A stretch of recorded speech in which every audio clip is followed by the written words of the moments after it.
ഇനി കുറച്ച് ന്യൂസ് കേൾക്കാം. കോഴിക്കോട് പോലൂരിൽ വീടിനുള്ളിൽ നിന്ന് അജ്ഞാത ശബ്ദം മുഴങ്ങുന്നതായി പരാതി. ചെറിയ ഉള്ളി 2.5 kilo 100, beans 2.5 kilo 100, beans 2.5 kilo 100, വെണ്ടക്ക 3 കിലോ 100, വെണ്ടക്ക 3 കിലോ 100. ഇനി സങ്കടപ്പെടുത്തുന്ന ഒരു വാർത്തയിലേക്ക് ചെല്ലാം. ഹാൻഡ്സ് വെച്ചിട്ട് പവർ കിട്ടാത്തതിനെ തുടർന്നു യുവാവ് ഹാൻഡ്സ് വെച്ച് പുട്ടുണ്ടാക്കി കഴിച്ചു മരണപ്പെട്ടു. പവർ കിട്ടിയില്ലെങ്കിൽ ഇതല്ല ഇതിന്റെ അപ്പുറം വരെ ചെയ്യും. കടൽ കാണാൻ ബീച്ചിൽ പോയപ്പോൾ തിരമാല വന്ന് ദേഹത്തടിച്ചതിന് തിരമാലയെ തിരിച്ചടിക്കാൻ പോയ അമൽ റിവെഞ്ചർ നിര്യാതനായി. എന്റെ അമല് വെല്ലുകാരി ഉണ്ടായിരുന്നു.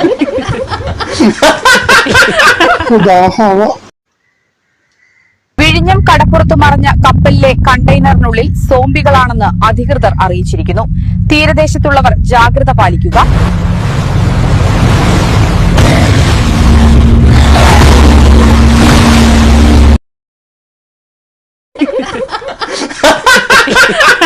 തീരദേശക്കാർ ജാഗ്രത തന്നെ പാലിക്കണം. സ്കൈ ഡൈവ് ചെയ്യുമ്പോൾ പാരച്യൂട്ട് യൂസ് ചെയ്യണമെന്ന് പറഞ്ഞതിന് പാരൂട്ട് എണ്ണ വാങ്ങി തേച്ച് പ്ലെയിനിൽ നിന്നും എടുത്തു ചാടിയ വിഷ്ണു അതിബുദ്ധി നിര്യാതനയായി. നല്ല എണ്ണ തേക്കാത്തുണ്ടായിരിക്കും. ഹോട്ടലിൽ മുട്ട ബിരിയാണി ഓർഡർ ചെയ്ത അമൽ ഭക്ഷണത്തിൽ നിന്ന് ലഭിച്ച കോഴിക്കഷ്ണം ഹോട്ടൽ ഉടമയ്ക്ക് തിരികെ നൽകി മാതൃകയായി. എടാ അമലെ, നീ എല്ലാവർക്കും ഒരു മാതൃകയാകണം.